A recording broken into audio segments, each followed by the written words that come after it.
दोस्तों social media पर एक खबर बहुत ही ज़्यादा चल रही है। वह खबर है पवन सिंह को लेकर। पवन सिंह के टीम में कुछ ऐसे गद्दार लोग हैं जो पवन सिंह के साथ में तो रहे लेकिन अपने फायदे के लिए रहे।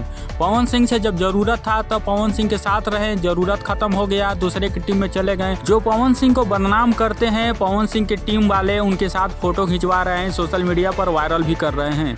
आज पवन सिंह का ही देन है कि उनका इतना बड़ा बड़ा जो कंपनी खोला है सब पवन सिंह का ही देन है। पवन सिंह बहुत सारे हिट गाने उन लोगों को दिया है, उनके लिए एक कंपनी बना के दिया है। आज पवन सिंह के वजह से 2-4 पैसा जो भी कमा रहे हैं सिर्फ पवन सिंह की वजह से कमा रहे हैं। लेकिन पवन सिंह को यह उम्मीद नहीं था, पवन सिंह ने भी ऐसा सोचा नहीं था कि मेरे टीम वाले ऐसा करेंगे मेरे साथ। अभी आप लोग सोशल मीडिया पर देख रहे हैं, एक तस्वीरें वायरल हो रही है, काफ़ी सारा वीडियो वायरल हो रहा है कि पवन सिंह के टीम वाले गद्दार हो गए। इस न्यूज़ पर सब कोई अपना अपना वीडियो बना रहा है, सब कोई अपना राय दे रहा है। सबसे बड़ा दुख तो उन लोगों को लग रहा है जो पवन सिंह के कट्टर फैन है। उन लोगों को अच्छा नहीं लग रहा है कि पवन सिंह के टीम वाले ऐसा उनके साथ कर सकते हैं। ये पवन सिंह के ही साथ में नहीं होता, खेसारी लाल यादव के साथ में भी ऐसा ही होता है। जब तक जरूरत रहता है तब तक पवन सिंह खेसारी लाल यादव के साथ में ऐसे जुड़े रहते हैं। जरूरत खत्म हो जाता है, अपनी एक कंपनी बना लेते हैं, पैसा कमाने लगते हैं, उसके पास से पवन सिंह के साथ चाहे खेसारी लाल यादव के साथ में धोखा कर देते हैं। लेकिन फिलहाल अभी लेटेस्ट न्यूज पवन सिंह के साथ में हुआ है। पवन सिंह के टीम वाले गद्दार निकले हैं, पवन सिंह को धोखा दिया है। तो अगर आप लोग भी पवन सिंह के फैंस हैं तो उनके लिए क्या कहना चाहेंगे तो आप लोग कमेंट बॉक्स में अपनी राय जरूर दे सकते हैं।